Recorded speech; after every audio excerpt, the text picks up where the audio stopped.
WashingTECH. Hey, it's Joe, and I don't have to tell you, relationships are critical in Washington. But how do you, A, find out who the key players are, and B, figure out how to reach out to them?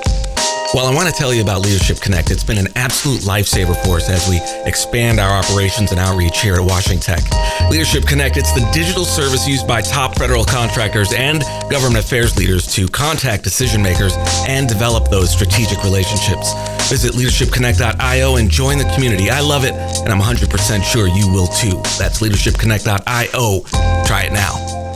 Normally, physicians would meet someone, they would have an initial conversation. That person probably has a chronic illness and they have months or even years to talk about what kind of treatment they're going to have. But during COVID, the doctors were meeting people who had been completely healthy before the pandemic, may not have discussed their end-of-life plans with their families, and then were showing up in the ER, may already be intubated.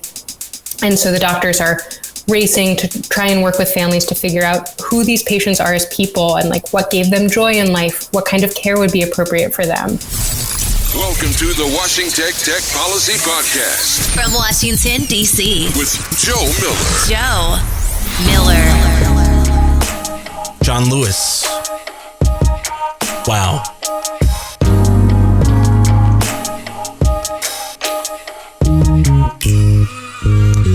We lost Elijah Cummings, now we've lost John Lewis.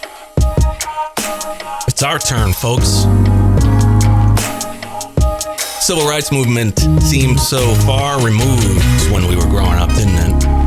Because the pictures were in black and white, we felt like it was ancient history. At least I did, I don't know about you. It's only now that we realize how much we're connected to the past.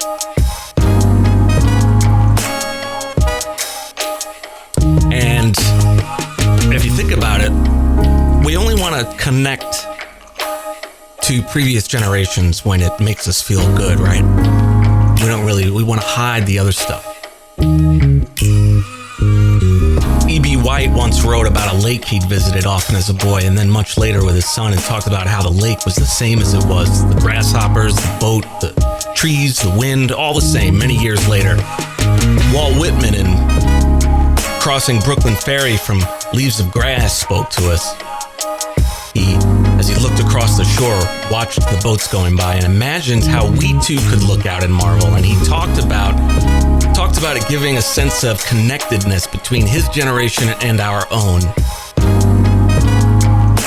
Not so with civil rights in mainstream society in any case, which is what most of us primarily participate in. Listening to John Lewis's March on Washington speech, he said, "There's nothing to protect the young children and old women who must face police dogs and fire hoses in the South while they engage in peaceful demonstration." So I thought Lafayette Square, or what's happening in Portland.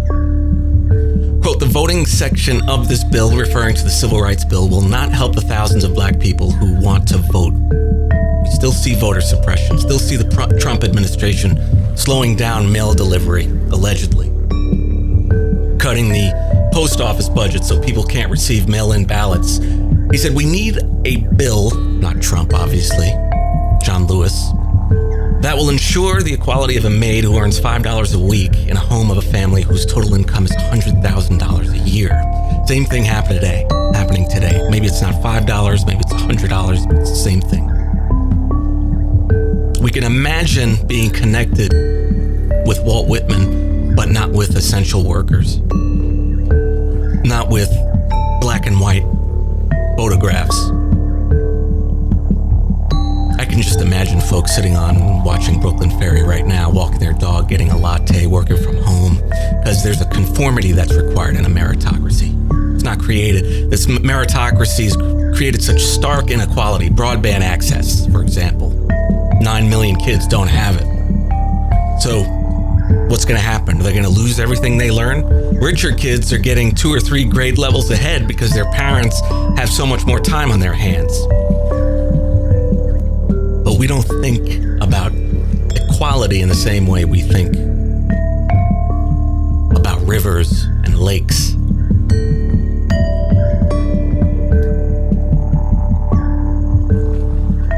monster in the closet, the hidden staircase for slaves in the plantation house, the exposed brick wall in the renovated Harlem brownstone isn't there to reflect on the people who came before the people who live there now. It's there because it looks pretty cool, right? Sara Harrison keeps it real. She's a freelance writer and a journalist based in New York. Previously, she was a reporting fellow at Wired, former assistant editor for the politics section of Los Angeles Review of Books, and her work has been featured in outlets including Wired, Protocol, San Francisco Magazine. Carleton and Berkeley alum. At Berkeley, she was a Dean's Merit Fellow and won the Clay Felker Award for excellence in narrative writing. We need more writers. Sara Harrison. So tell us a bit about your background and the topics you enjoy writing about. So I don't actually have a tech or a science background at all. I was actually an English major in college, but I do think science is totally fascinating. And one of my big priorities in my reporting is to try and translate highly scientific topics for a non-science audience. So one topic that I really love to write about is our sense of smell, which is totally strange.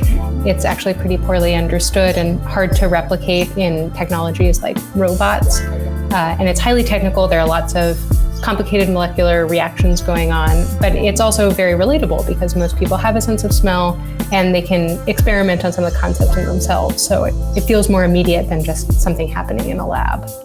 And your work attracted my attention because you wrote an excellent Wired article on telehealth and palliative care. And so I wanted to have you on the show to discuss, and I assume many of our listeners know what palliative care is, but perhaps there are some young people out there listening who aren't quite sure. So let's start there. What is palliative care exactly? Yes, I've also found that palliative care is less commonly known than other specialties, and it is somewhat different from other medical specialties. One of the doctors I spoke to describes it as treating the lived experience of a serious illness. So while other doctors are mostly focused on treating a disease, either by operating or by having some sort of focused treatment, aggressive treatment, palliative care physicians consider how to alleviate the emotional and physical suffering that comes with treatment. So instead of just trying to cure people, they try to make the patient's life enjoyable or at the very least comfortable while they're sick.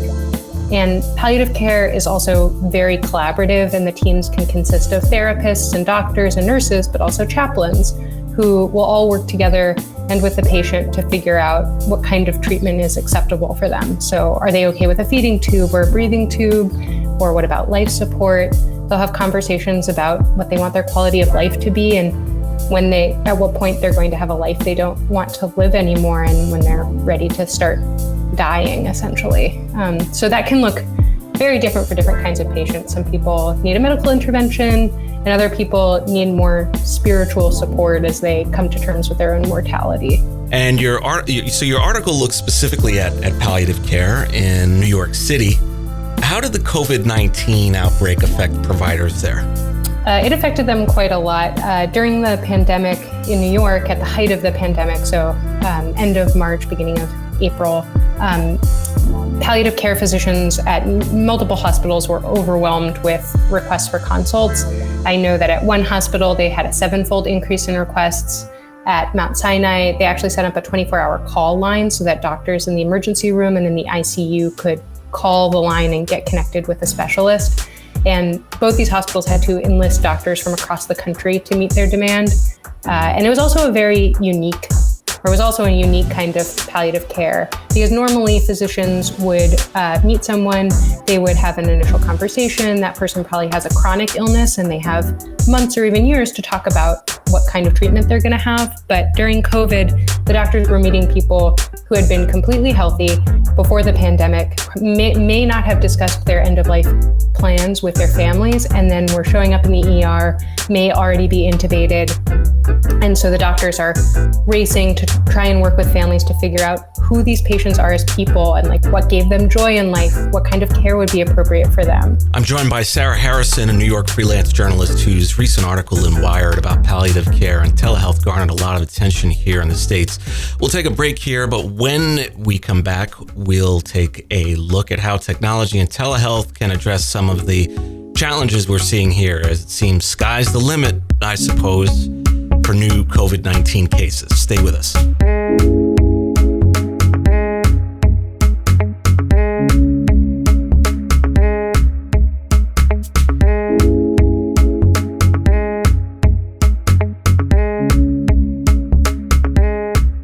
And we're back with journalist Sara Harrison. We're looking at palliative care providers' ramp-up of telehealth options to treat patients, an issue she wrote about in a fascinating Wired article we've linked to in the show notes.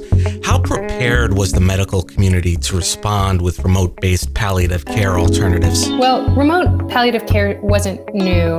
Some providers have already been using it for years, especially to reach people who live in rural areas and can't come into a doctor's office easily.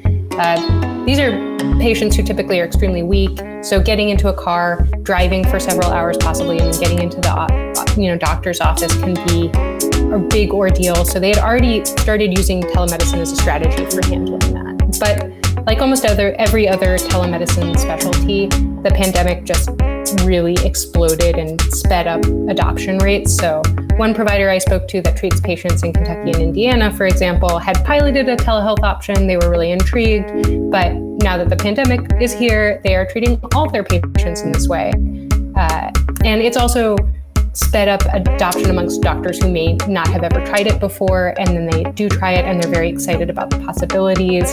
And similarly with patients, some have been really resistant in the past, and they would say, no, we want to come into the office. But now that they're finally forced to try it, they find that they like it quite a bit better, and they realize they can get great care this way. So I think, the systems already existed, but now adoption is sped up quite a bit. This is especially important, given the aging, the graying of America, an important area of healthcare and so dependent on empathy and being present with patients. How have providers been responding to now having to rely so extensively on telehealth? I think it's mixed.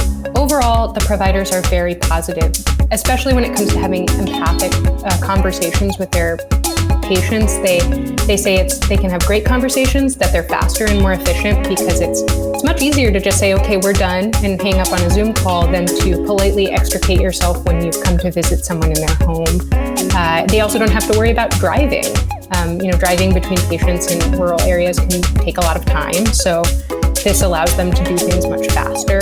And even the doctors in New York who were in the hospital, they had really positive reactions because they could include more family members in these conversations, people who live all across the country or the world, and that they could have these really joyful, big family reunions even in the ICU. But it's not the same. You can't use nonverbal cues like hand-holding or hugging to telegraph that you care about the patient. And so doctors are trying to figure out new ways to create those trusting and empathic relationships. Several doctors told me that they use storytelling to show that, they really care about the patient and to gain information from them. But some doctors say they still prefer, especially for a first visit, for someone to come in or for them to meet in person. And then, of course, the one major unresolved issue with all telemedicine is that you can't give a physical exam, and that's a big limitation. Yeah, it's sad to think about people reaching the end of life and not having the support system in place to help them transition peacefully. Obviously, to your point, something in a best case scenario, all Americans should have access to. So final thoughts. What do you want people to take away from this conversation, and how can they reach out? I think the biggest takeaway is that it's never too early to start thinking about advanced care planning and to talk to your family members about it. I know that talking about death with your parents or with your partners or your siblings, family members can be incredibly awkward, and it's not the first conversation that you want to have. But it is really important to start thinking about what quality of life you want, what gives your life meaning and joy, what kind of care are you okay with, and to start having that conversation, even if your choices change and evolve over time. It's just important to start and to start thinking about it yourself. New York City award-winning freelance journalist with bylines in Wired, of course, The Markup, San Francisco Magazine, and others. Sara Harrison, thanks for joining me. Thanks so much, Joe. And that concludes episode 238 of the podcast. Thanks so much for listening. If you like what we do, we'd love to hear from you. Please leave a rating and review in Apple Podcasts. Helps others know what they can expect from the show and really helps us out. Thanks for listening, and I'll see you back here next week. Take care. WashingTECH.